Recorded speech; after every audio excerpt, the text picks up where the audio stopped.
All that yapping I be doing. All that yapping.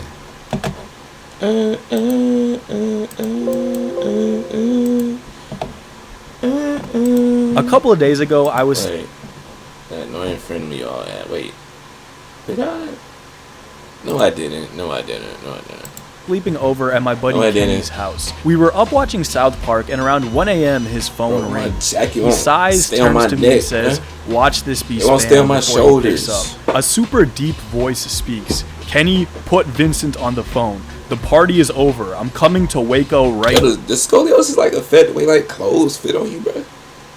Like my jacket literally won't stay on my shoulders. Like it sags off. Like why does it do that, man?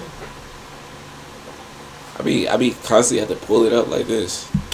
Now, immediately Kenny's face completely switches up. This definitely wasn't spam.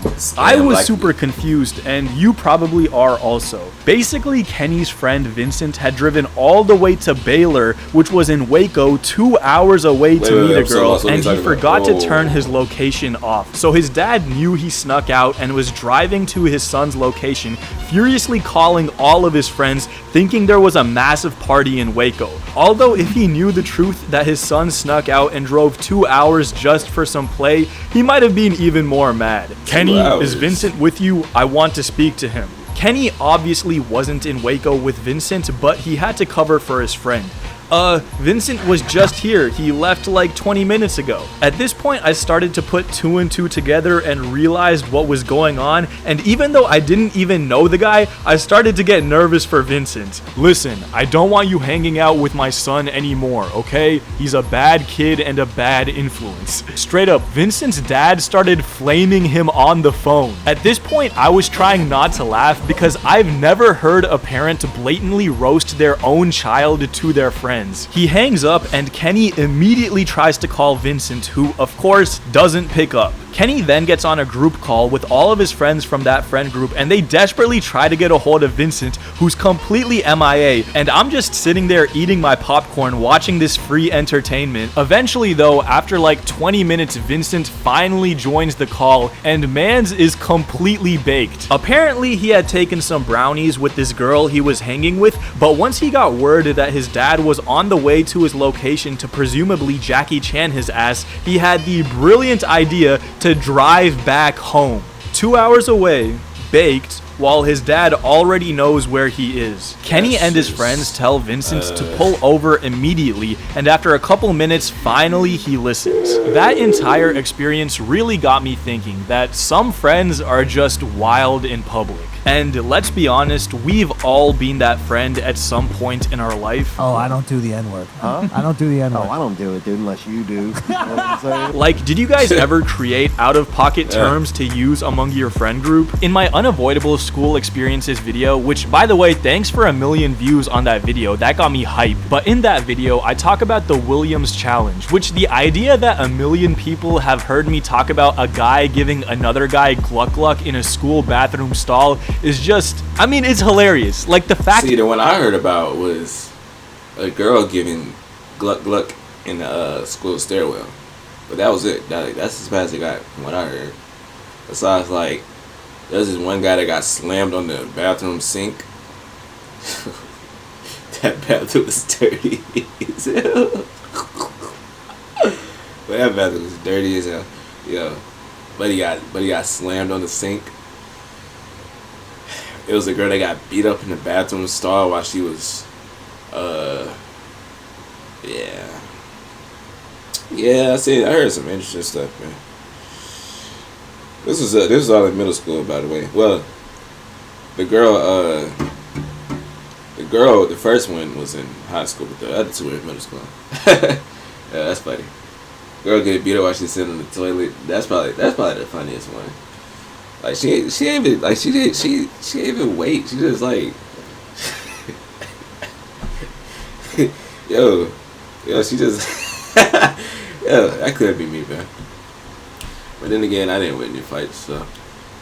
that I've globalized the Williams Challenge might be the greatest accomplishment of my life. Stay tuned for the Williams Challenge merch. The reason Williams Challenge is so funny to me is because when I was in school, it just became a term among my friend group and really across the entire school district for anything freaky. If you were playing pickup basketball in PE and someone was posting up on you a little too closely, I can almost guarantee that one of your friends would point it out and be like, did someone say Williams Challenge? Honestly, let's bring back Williams Challenge as a term, okay? No more saying pause, no more saying ayo. Let's just point at people being freaky and be like, Williams Challenge. But I think that having out-of-pocket terminology is just a part of growing up. Like, at my high school lunch table, we would have the wildest conversations you have ever heard. Weirdly enough, we would have a lot of hypotheticals involving the legendary basketball player Magic Johnson, but the hypotheticals wouldn't involve his basketball skills at all. Now, these would get very graphic, but it was also very deep and stimulating conversation. I'm sure Plato and Socrates would have similar discussions with their friends.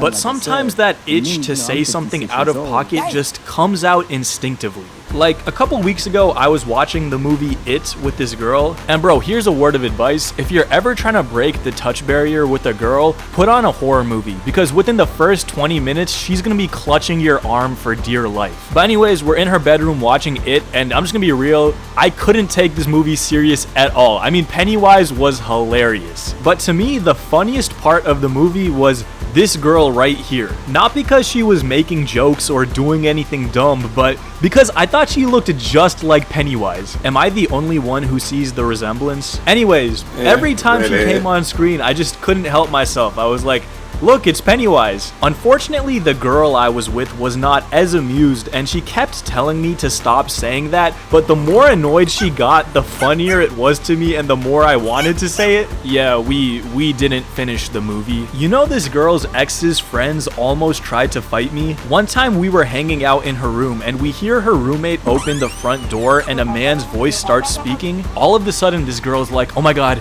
be quiet, do not let him know that you're here. I'm confused. I ask her what's going on. She's like, that's my ex's best friend. He's gonna try to fight you if he knows that you're here. Now, when I heard that, every fiber of my being wanted to go out there and introduce myself to this guy. Like, I would never fight over a girl, but just the fact that this guy was so pressed that his friend's ex was hanging with a different guy is hilarious to me. Get better priorities, my dude. As much as I wanted to, I ended up not going out there because I knew that if this guy actually tried to fight me, it would cause a huge headache for the girl, and I wasn't trying to do all that to her, so I stayed where I was. I feel like there could be another reason that I'm not gonna say, but being wild and doing stuff you're not supposed to is an instinct we all possess. Like, you ever do something devious just for the kicks of it? I'm sure that you've changed your friend's desktop wallpaper when they went to the bathroom or stuck a note. I definitely did something devious.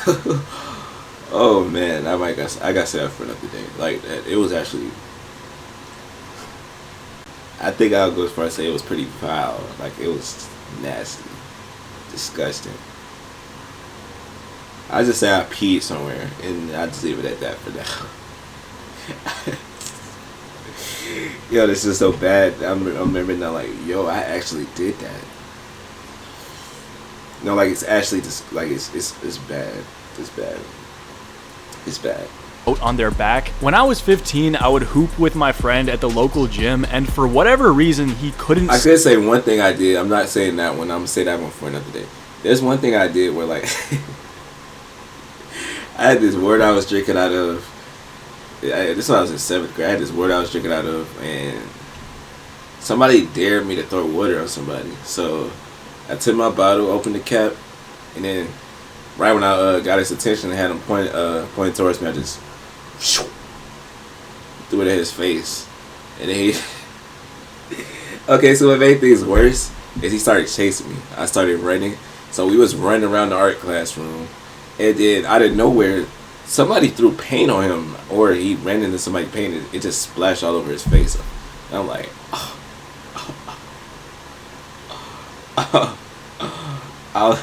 I'll look back like, wow,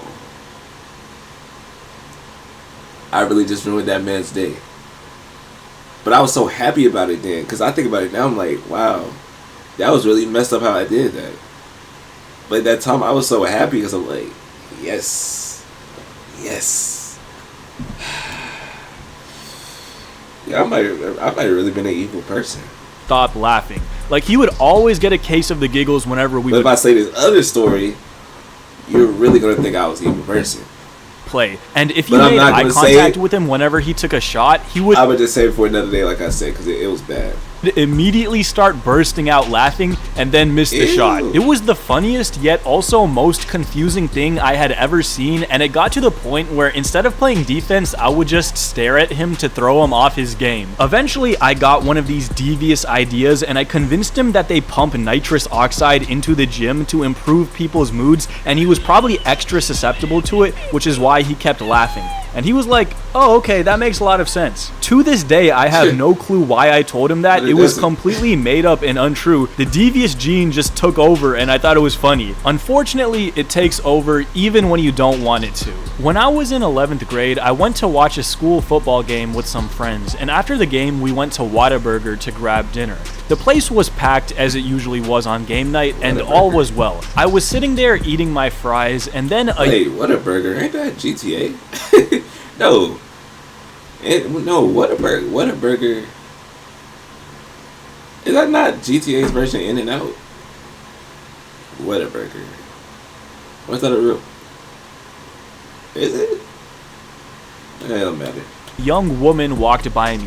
Now, how should I say this? She was a person of considerable girth. She also happened to be wearing the tightest, most revealing shorts. Hey bro, you see something you don't like? My friend across from me asked me, and at that moment I realized that I had the biggest grimace on my face. I literally had no clue I was making that face. It just happened involuntarily, and I immediately switched back to my nonchalant impression.